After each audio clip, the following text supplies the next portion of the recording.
ಯಾವುದೇ ಜಿಲ್ಲೆಯ ಅಧ್ಯಕ್ಷರುಗಳು ಯಾವುದೇ ಮನವಿಯನ್ನ ನಮ್ಮ ರಾಷ್ಟ್ರೀಯ ನಾಯಕರುಗಳಿಗೆ ನೀಡಿಲ್ಲ.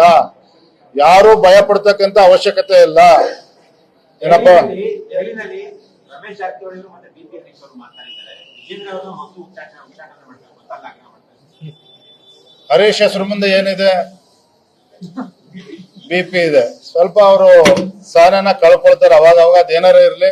ಅವರು ಕೂಡ ನಮ್ಮ ಶಾಸಕರಿದ್ದಾರೆ, 2ನೇ ಬಾರಿ ಗೆದ್ದಂತ ಶಾಸಕರಿದ್ದಾರೆ.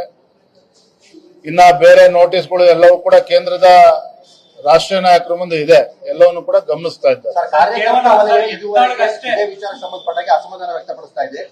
ನಾಯಕರುಗಳ ಅಡ್ಜಸ್ಟ್ಮೆಂಟ್ ರಾಜಕಾರಣದಿಂದಾಗಿ ನಮ್ಮಗಳಿಗೆ ಪಕ್ಷದಲ್ಲಿ ಗೌರವ ಅಂದ್ರೆ ಸರಿಯಾಗಿ ನೋಡ್ಕೊಳಕ್ ಆಗ್ತಾ ಇಲ್ಲ ಅಂತ ಹೇಳಿ ಕಾರ್ಯಕರ್ತರ ವಲಯ ಎಲ್ಲಿವರೆಗೂ ಕಾಯ್ಬೇಕು ವಿಚಾರ ಸಂಬಂಧ? ಯಾವಾಗ ವಿಜೇಂದ್ರನನ್ನ ರಾಜ್ಯದ ಅಧ್ಯಕ್ಷನಾಗಿ ನಮ್ಮ ರಾಷ್ಟ್ರೀಯ ನಾಯಕರು ಘೋಷಣೆ ಮಾಡಿದ್ದಾರೆ, ನನ್ನ ಅಜೆಂಡಾ ಅಥವಾ ನನ್ನ ಮೂಲ ಉದ್ದೇಶ ಮುಂದಿನ ದಿನಗಳಲ್ಲಿ ಭಾರತೀಯ ಜನತಾ ಪಾರ್ಟಿ ಸ್ವಂತ ಶಕ್ತಿಯ ಮೇಲೆ ಅಧಿಕಾರಕ್ಕೆ ಬರಬೇಕು.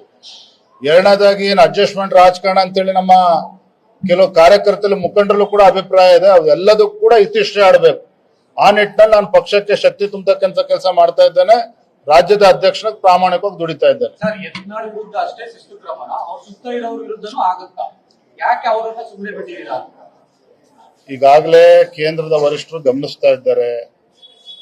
ಶಿಸ್ತು ಕ್ರಮ ಕೈಗೊಳ್ಳಬೇಕಾ, ಹೀಗೆ ಸುಮ್ಮನೆ ಬಿಡ್ಬೇಕಾ, ಎಲ್ಲವೂ ಕೂಡ ತೀರ್ಮಾನ ಮಾಡ್ತಾರೆ. ಥ್ಯಾಂಕ್ ಯು, ಧನ್ಯವಾದ. ನಿಮ್ಮ ವಿರೋಧಿ ಗುಂಪು ದೊಡ್ಡದಾಗ್ತದೆ. ಅಣ್ಣ, ಬೇರೆ ಇಂಟ್ರೂ ಅರೇಂಜ್ ಮಾಡಿ ಬರ್ತೇನೆ, ಯಾಕಿಲ್ಲ ಮುಗಿಸ್ತೀಯಲ್ಲ.